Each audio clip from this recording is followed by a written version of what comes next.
Hello my dear friends. तो आज हम करेंगे क्लास 8 सिविक्स का चैप्टर नंबर फर्स्ट, जिसका नेम है द इंडियन कॉन्स्टिट्यूशन। इसमें आज हम पढ़ने वाले हैं पार्लियामेंट्री फॉर्म ऑफ गवर्नमेंट। ये पार्लियामेंट्री फॉर्म ऑफ गवर्नमेंट क्या है? ये एक है इंडियन की फीचर्स। ये की फीचर है इंडियन कॉन्स्टिट्यूशन के अंदर। हमने फर्स्ट की फीचर की बात कर ली थी हमारे पिछले वीडियो में। किसकी बात की थी? हमने फेडरलिज्म की बात की थी। इस वीडियो में हम पार्लियामेंट्री फॉर्म ऑफ गवर्नमेंट की बात करेंगे। तो a form of government based on parliament. Parliamentary form of government क्या होता है? ए फॉर्म ऑफ गवर्नमेंट, एक ऐसा form of government based on parliament. वो किस पे बेस्ड रहता है? पार्लियामेंट पे। मतलब उसको पार्लियामेंट, हमारा जो भी कंट्री है हमारी, उसको कौन ऑपरेट करता है? उसको पार्लियामेंट ऑपरेट करती हैं। हम वोट देके हमारे रिप्रेजेंटेटिव्स को चूज करते हैं। इलेक्टेड रिप्रेजेंटेटिव्स, हम वोट देके रिप्रेजेंटेटिव्स को चूज करते हैं और बाद में वो रिप्रेजेंटेटिव्स जाके पार्लियामेंट के अंदर बैठते हैं। कहाँ पे? हमने जिस भी रिप्रेजेंटेटिव को चूज किया है, बाद में वो जाके कहाँ पे बैठेंगे? पार्लियामेंट के अंदर। Constitution of India guarantees universal adult suffrage. India का जो कॉन्स्टिट्यूशन है वो क्या गारंटी करता है? Universal adult suffrage. Universal adult suffrage का मतलब जो भी 18 ईयर से ऊपर, जो भी 18 ईयर से जो भी ऊपर बच्चे होते हैं, जो भी ऊपर व्यक्ति होते हैं, वो क्या करेंगे? वो वोट दे सकते हैं। कितने? 18 ईयर से ऊपर जितने भी लोग होते हैं, फिर वो चाहे से किसी भी कास्ट का हो, किसी भी रिलीजन का हो, वो मेल हो या फिर फीमेल, सभी को वोटिंग राइट है। वोटिंग राइट टू ऑल, सभी को वोटिंग राइट है। Whereby people of India directly elected their representative. India के जो पीपल होते हैं, people of India directly elected their representatives, वो क्या करते हैं? अपने रिप्रेजेंटेटिव्स को चूज करते हैं। इलेक्ट देयर रिप्रेजेंटेटिव्स, अपने रिप्रेजेंटेटिव्स को इलेक्ट करते हैं, उन्हें वोट देते हैं। At the same time they are contest in election also. और उसी टाइम पे वो हर व्यक्ति को ये अधिकार हो सकता है कि वो एक तो खुद खड़ा भी हो सकता है और वोट भी दे सकता है। वोट देने का और खुद खड़ा होने का। किसके अंदर? खुद खड़ा होने का। अगर मान लो कोई व्यक्ति खड़ा होगा तो वो खड़ा भी हो सकता है और वो लोगों से वोट भी ले सकता है और खुद वोट भी दे सकता है। तो पार्लियामेंट के अंदर ये दो चीज़ें हो सकती हैं। एक तो वो अपने रिप्रेजेंटेटिव्स को चूज करेगा और एक वो खुद भी बन सकता है। मेंबर ऑफ पार्लियामेंट वो बन सकता है, बाद में वो पार्लियामेंट के अंदर जाएगा। Under parliamentary form of government people elect their representatives. ये तो हमने बात कर ली कि पार्लियामेंट्री फॉर्म ऑफ गवर्नमेंट के अंदर जो भी पीपल होते हैं वो अपने रिप्रेजेंटेटिव्स को चूज करते हैं। These representatives are accountable to the people. और ये जो रिप्रेजेंटेटिव्स हैं जो पार्लियामेंट के अंदर जाते हैं, वो अकाउंटेबल टू द पीपल, वो जनता द्वारा चुने गए हैं। और अगर वो कोई भी गलत काम करते हैं, अगर मान लो देश के अंदर महंगाई बढ़ती जा रही है, तो जो लोग होते हैं वो ये लोगों ने किसी व्यक्ति को चूज किया और वो पार्लियामेंट के अंदर जाके बैठ गया, तो अगर महंगाई बढ़ रही है तो लोग उससे जवाब मांगेंगे कि ये जो महंगाई बढ़ रही है वो क्यों बढ़ रही है, तो उसको जवाब देना पड़ेगा। जो रिप्रेजेंटेटिव होगा वो जवाबदेही होगा लोगों के सवालों का। तो ये तो था पार्लियामेंट्री फॉर्म ऑफ गवर्नमेंट के बारे में। अब हम सेपरेशन ऑफ पावर की बात करेंगे। अब हम देखने वाले हैं सेपरेशन ऑफ पावर। हमने फेडरलिज्म पढ़ लिया, पार्लियामेंट्री फॉर्म ऑफ गवर्नमेंट पढ़ लिया। अब हम सेपरेशन ऑफ पावर की बात करें। सेपरेशन ऑफ पावर का मतलब क्या होता है? मतलब पावर को डिवाइड करना। तो डिवाइडिंग, पावर को डिवाइड करना, या फिर शेयरिंग ऑफ पावर, पावर को शेयर करना। There are 3 organs of government. Government के कितने ऑर्गन्स होते हैं? 3 ऑर्गन्स होते हैं गवर्नमेंट के। एक होता है लेजिस्लेचर, एक होता है एग्जीक्यूटिव और एक होता है जुडिशियरी। मतलब हम पावर को कहाँ पे सेपरेट करते हैं, किस किस के बीच में सेपरेट करते हैं हम पावर को? तो हम पावर को लेजिस्लेचर, एग्जीक्यूटिव एंड जुडिशियरी के बीच में सेपरेट करते हैं। तो लेजिस्लेचर क्या होता है? Our elected representatives who frames laws for us. ऐसे हमारे द्वारा चुने गए रिप्रेजेंटेटिव्स जो क्या करते हैं, हमारे लिए लॉ बनाते हैं। लॉ कौन बनाते हैं हमारे लिए? मेंबर ऑफ पार्लियामेंट या फिर member of legislative assembly. MLA का मतलब मेंबर ऑफ लेजिस्लेटिव असेंबली और एमपी का मतलब मेंबर ऑफ पार्लियामेंट। तो लेजिस्लेचर का मतलब जो हमारे द्वारा चुने गए रिप्रेजेंटेटिव्स जो हमारे लिए लॉ बनाते हैं। और फिर है executive, group of people responsible for implementing laws. अगर हमारे रिप्रेजेंटेटिव्स ने लॉज तो बना दिए, अब उन लॉज को इम्प्लीमेंट कौन करवाएगा? मतलब अगर कोई लॉज को फॉलो नहीं कर रहा, हमारे रिप्रेजेंटेटिव्स ने लॉ बना दिया कि जो हेलमेट नहीं पहनेगा उसका चालान काट दिया जाएगा। तो अगर कोई भी व्यक्ति को जो रोड से गुजर रहा है वो कोई भी व्यक्ति हेलमेट नहीं पहन रहा, तो अब उस लॉ बनाने का क्या फ़ायदा? तो उनको इम्प्लीमेंट कौन करवाते हैं? Group of people responsible for implementing laws. जो उन लॉज को इम्प्लीमेंट करवाते हैं उसे हम एग्जीक्यूटिव बोलते हैं। एग्जाम्पल पुलिस, अगर हम हेलमेट नहीं पहनेंगे तो पुलिस क्या करेगी? चालान काट देगी। तो उसको इम्प्लीमेंट किसने करवाया? पुलिस ने। या फिर प्राइम मिनिस्टर भी एग्जीक्यूटिव के अंदर आता है। तो पुलिस और प्राइम मिनिस्टर ये क्या है? एग्जीक्यूटिव। अब जुडिशियरी के अंदर क्या है? System of court in the country. Court का जो भी सिस्टम है कंट्री के अंदर वो किसके अंदर आता है? जुडिशियरी के अंदर। अगर कोई भी क्या नहीं कर रहा, कोई भी लॉज को फॉलो नहीं कर रहा, तो क्या होगा? उसको सज़ा मिलेगी। तो वो सज़ा कहाँ पे मिलती है? वो जुडिशियरी के अंदर मिलती है। कौन कौन से कोर्ट है? सिस्टम ऑफ कोर्ट बोलते हैं। System of court in the country उसे हम जुडिशियरी बोलते हैं। तो एग्जाम्पल के लिए सुप्रीम कोर्ट, हाई कोर्ट और डिस्ट्रिक्ट कोर्ट, ये एग्जाम्पल है जुडिशियरी के। तो हमने पावर को किस किस के बीच में सेपरेट किया?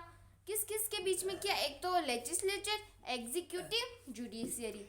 लेजिस्लेचर का वर्क होता है लॉज को फ्रेम करना, लॉज को बनाना। एग्जीक्यूटिव का वर्क होता है उन लॉ को क्या करना? इम्प्लीमेंट करवाना। और जुडिशियरी का मतलब होता है उनको सजा देना। जो लॉज को इम्प्लीमेंट करने के बाद में उनको फॉलो नहीं करते हैं उन्हें सजा देना, तो वो वर्क होता है जुडिशियरी का। हमने देख लिया कि हम किस किस के बीच में पावर को सेपरेट करते हैं। अब हम देखेंगे कि हम क्यों उनको सेपरेट करते हैं। अब हम देखने वाले हैं सेपरेशन ऑफ पावर के अंदर कि हम पावर को सेपरेट क्यों करते हैं। In order to prevent misuse of power by any one organ of the government, constitution says that each of these organs should exercise different power। हम क्यों करते हैं पावर को separate? in order to prevent misuse of power। अगर इनमें से कोई भी ऑर्गन अपनी पावर का मिसयूज कर रहा है, अगर मान लो हमने किसको, लेजिस्लेचर को इतनी पावर दे दी और अगर उसने हर कोई लॉ बना दिया, कुछ भी लॉ बना दिया कि कोई रेड शर्ट पहन के बाहर निकलेगा तो उसको क्या कर लेंगे? पकड़ के जेल के अंदर डाल देंगे। तो उसने हर कोई सा लॉ बना दिया, तो अगर वो हर कोई सा लॉ बना देगा तो क्या होगा? सिटीजन्स उसके ऊपर प्रोटेस्ट करने लग जाएंगे। तो वो जो भी जुडिशियरी और जो एग्जीक्यूट होते हैं वो उसको दबा के रखते हैं। अगर लेजिस्लेचर हर कोई सा क्या करेगा? लॉ बनाएगा, तो जो लॉ बनाने वाले को जुडिशियरी क्या करेगा? जेल के अंदर डाल देगा। तो ऐसे उलझे हुए रहते हैं ये सब। अगर कोई अपनी पावर का मिसयूज करता है तब क्या करते हैं? उनको प्रिवेंट करते हैं सिटीजन्स को। Any one organ of the government, अगर कोई one organ of the government क्या करते हैं? मिसयूज करता है पावर का, तो हम प्रिवेंट करते हैं सिटीजन्स को। Constitution says that each of this organ should exercise different powers. इसीलिए कॉन्स्टिट्यूशन ने क्या किया है? इन सभी को अलग अलग पावर दे दिया है कि लेजिस्लेचर क्या बनाएगा? लॉ बनाएगा, एग्जीक्यूटिव उन लॉ को इम्प्लीमेंट करवाएगा और जुडिशियरी क्या करेगी? जुडिशियरी अगर कोई भी गलत काम करेगा तो उनको जेल में डालेगी, तो सजा सुनाएगी जुडिशियरी। दिस डेवलप सिस्टम, ये एक सिस्टम को डेवलप करता है, चेक एंड बैलेंस। तो जो एग्जीक्यूटिव और जो जुडिशियरी होती है वो लेजिस्लेचर को चेक करती रहती है कि वो सही अपना जो पावर है उसका सही यूज़ कर रहा है कि नहीं कर रहा। या फिर वो अपनी पावर का मिसयूज कर रहा है। एंड बैलेंस, और वो क्या करते हैं, सभी को बैलेंस बना के रखते हैं। अगर कोई अपनी पावर का ज़्यादा यूज़ करने लगेगा, अगर वो हर कोई सा लो बनाने लगेगा, तो वो दूसरे वाले क्या कर लेंगे, उसको पकड़ ले जाएंगे। तो ऐसे क्या होता है, वो चेक एंड बैलेंस बना रहता है, बैलेंस ऑफ पावर, पावर का बैलेंस बना रहता है। तो हमारे कॉन्स्टिट्यूशन में क्या बनाया हुआ है, चेक एंड बैलेंस बनाया हुआ है, सेपरेशन ऑफ पावर का। The confusion between state and government. अब हमारी जो सिविक्स की बुक है उसके अंदर इंडियन स्टेट आता है। इंडियन स्टेट मतलब पूरा इंडिया, स्टेट का मतलब इसके अंदर क्या है, पूरी कंट्री है। तो स्टेट आएगा, इंडियन स्टेट आएगा तो कंफ्यूज नहीं होना है। इंडियन स्टेट का मतलब जो इंडिया कंट्री है।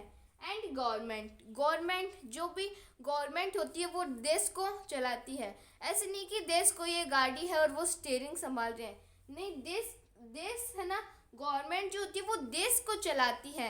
वो जो देश है उसके अंदर सही काम, जो भी काम है वो सही से हो रहा है कि नहीं हो रहा, तो वो गवर्नमेंट देश को चलाती है। स्टेट तो है कंट्री, स्टेट का मतलब तो होता है कंट्री, और गवर्नमेंट इस कंट्री को चलाती है। तो ये कंफ्यूजन आएगा बीच में, तो हमें कंफ्यूज नहीं होना है। तो हमने सेपरेशन ऑफ पावर की बात कर ली। अब हम हमारे फंडामेंटल राइट्स की बात करेंगे।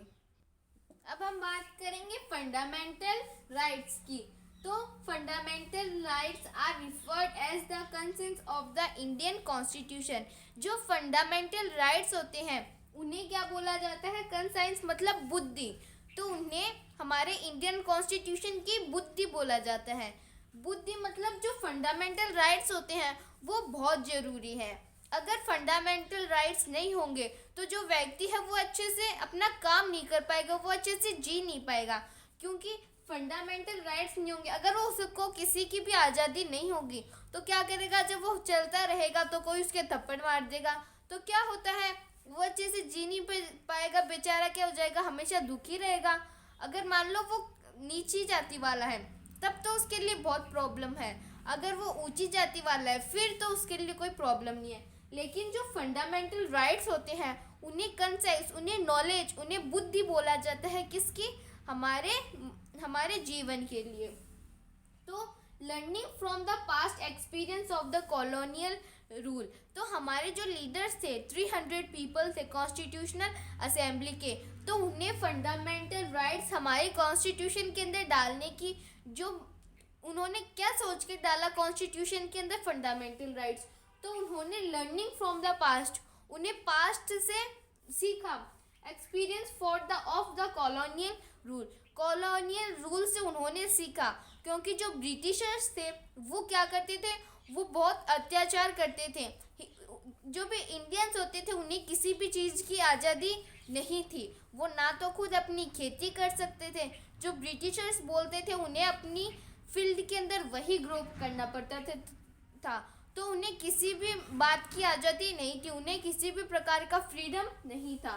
कब, कॉलोनियल रूल के अंदर। तो constitution makers wanted to ensure a set of written rights that would guard against the misuse of state. State का मतलब कंट्री, हमने अभी भी डिस्कस किया था, स्टेट का मतलब कंट्री। तो कॉन्स्टिट्यूशन मेकर्स ने ये इंश्योर किया ए सेट ऑफ रिटन राइट्स, उन्होंने एक सेट ऑफ रिटन राइट्स को इंश्योर किया that would guard against the misuse of state. अगर जो स्टेट है, जो कंट्री है, वो अगर अपना मिसयूज करती है तो फंडामेंटल राइट्स उनकी हेल्प करते हैं, उन्हें गार्ड करते हैं, उन्हें बचाते हैं। अगर कोई स्टेट मिसयूज करता है अपनी पावर का।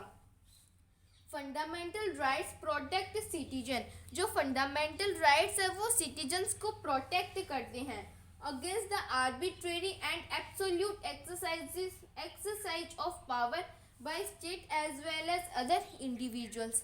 अगर कोई बड़ा व्यक्ति, आर्बिट्रेरी मतलब एक तरफा, तो अगर मान लो कोई व्यक्ति है वो रात को डीजे बजाने लग जाए जोर जोर से, जब सब सो रहे होते हैं तो वो क्या करने लग जाए, आर्बिट्रेरी मतलब एक तरफा वो डीजे बजाने लग जाए, तो क्या होगा, जो भी सिटीजन्स होते हैं उनके फंडामेंटल राइट्स वॉयलेट होते हैं।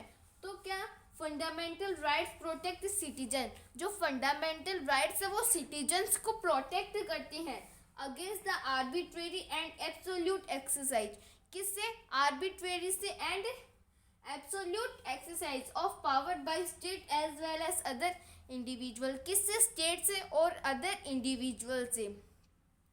अगर कोई स्टेट है, अगर उसका कोई कोई कंट्री के अंदर गवर्नमेंट के जो भी पीपल है, अगर उनका कोई दुश्मन होता है तो वो जानबूझ के बिना प्रॉब्लम के उसको या तो फांसी चढ़ा देंगे या फिर किसके अंदर, जेल के अंदर डाल देंगे। तो वो क्या कर रहे हैं? अपनी पावर का मिसयूज कर रहे हैं। तो फंडामेंटल राइट्स हमें, जो स्टेट होता है उसकी मिसयूज से, अगर वो अपनी पावर का मिसयूज करता है तो फंडामेंटल राइट्स हमें उससे प्रोटेक्ट दिलाता है। तो हमने फंडामेंटल राइट्स के बारे में कुछ जान लिया। अब हम देखेंगे कि हमारे कॉन्स्टिट्यूशन के अंदर कौन कौन से फंडामेंटल राइट्स हैं। अब हम देखने वाले हैं कि हमारे कौन कौन से फंडामेंटल राइट्स हैं। तो fundamental rights, right to freedom, हमें एक फंडामेंटल राइट मिला हुआ है कि हम एकदम फ्री है। अगर हम कोई भी काम करें हम एकदम फ्री है, हम किसी के साथ बंधे हुए नहीं हैं। एक तो हमारा फंडामेंटल राइट ये है कि हम कोई भी काम करें, कुछ भी करें, हम एकदम फ्री है। पहले ब्रिटिशर्स क्या करते थे? पहले ब्रिटिशर्स फ्री नहीं रहने देते थे। वो किसानों से अपना कहा हुआ तो खेती करवाते थे। वो बोलते थे कि इंडिगो की खेती करनी है, लेकिन वो इंडिगो की खेती नहीं करते थे तो उनकी पिटाई करते थे। लेकिन अब ऐसा नहीं है। अब जो भी पीपल है वो कुछ भी करे, उनको एकदम आज़ादी है। और राइट टू इक्वेलिटी, एक हमें ये राइट मिला हुआ है कि हम एकदम फ्री रहे। राइट टू इक्वेलिटी, इक्वेलिटी मतलब सभी हमें समानता से देखें। पहले क्या होता था? जो भी स्मॉल, पहले ये कहा जाता था कि जो भी नीची जाति के लोग हैं उन्हें टच नहीं करना चाहिए। तो अब ऐसा नहीं है, अब सभी को इक्वल से, समानता से देखा जाता है। राइट टू इक्वेलिटी मतलब वो कहीं पे भी जा सकते हैं, जो भी लोग हैं वो कहीं पे भी जा सकते हैं। फ्रीडम के अंदर भी यही होता है, जो लोग होते हैं वो किसी भी पब्लिक प्लेसेस के अंदर जा सकते हैं, टेम्पल के अंदर जा सकते हैं, वो कहीं पे भी जा सकते हैं, उनके कोई भी रोक टोक नहीं है। और इक्वेलिटी के अंदर अगर वो कहीं पे भी जाए तो उनको सभी लोग समानता से देखें। तो ये होता है राइट टू इक्वेलिटी। अगर उनको कोई ऑक्यूपेशन नहीं देता, ये ऐसे बोल देता है कि ये तो गरीब है तो इन्हें हम ऑक्यूपेशन नहीं देंगे, तो उसका राइट टू इक्वेलिटी के अंदर उस व्यक्ति का क्या होता है? फंडामेंटल राइट वोलेट होता है। और बाद में वो क्या करता है? जुडिशियरी से अब उसकी शिकायत करता है। Right to freedom of religious, और उसको फ्रीडम, उसको आज़ादी है किसी भी धर्म को अपनाने की। वो अगर हिंदू है तो बाद में वो मुस्लिम भी बन सकता है, वो हिंदू धर्म को छोड़ के मुस्लिम के अंदर भी जा सकता है और वो अपने धर्म के बारे में सभी को भी बता सकता है। तो उसको फ्रीडम है रिलीजियस का। राइट अगेंस्ट एक्सप्लॉयटेशन, और क्या होता है? राइट अगेंस्ट एक्सप्लॉयटेशन, तो पहले क्या होता था? ह्यूमन ट्रैफिकिंग होती थी, मतलब जो लोग थे वो किसी को खरीद लेते थे और बाद में उनको बेच के पैसे कमा देते थे। ऐसे होता था पहले के ज़माने में, लेकिन अब ऐसा नहीं होता है। अब किसी को भी एक्सप्लॉइट नहीं किया जा सकता था। पहले जो ब्रिटिशर्स होते थे वो क्या करते थे? किसी से भी, हमारे इंडियन से क्या करते थे? सामान खरीद लेते थे और उनको कम पैसा देके अपने यूरोप के अंदर उसको ज़्यादा पैसों के अंदर बेच देते थे। तो उससे क्या होता था? हमारे इंडियंस का एक्सप्लॉयटेशन होता था। लोग क्या करते हैं? खरीद लेते हैं किसी व्यक्ति को और बाद में उसको बेच देते हैं, तो वो होता है ह्यूमन ट्रैफिकिंग। और चाइल्ड लेबर, जो फैक्ट्रीज होती हैं वो स्मॉल किड्स को क्या कर लेती हैं? उनसे काम करवा लेती है। तो हमारा ये राइट है कि जो भी चिल्ड्रंस होते हैं वो 14 ईयर्स से कम होते हैं तो वो कोई भी काम नहीं करेंगे। एक तो आता है ह्यूमन ट्रैफिकिंग और एक आता है चाइल्ड लेबर और एक आता है बाउंडेड पीपल्स। तो जो लोग होते थे वो किसी को बंदी बना लेते थे, लोगों को बंदी बना के बाद में उनसे काम करवाते थे। तो ये क्या होता है?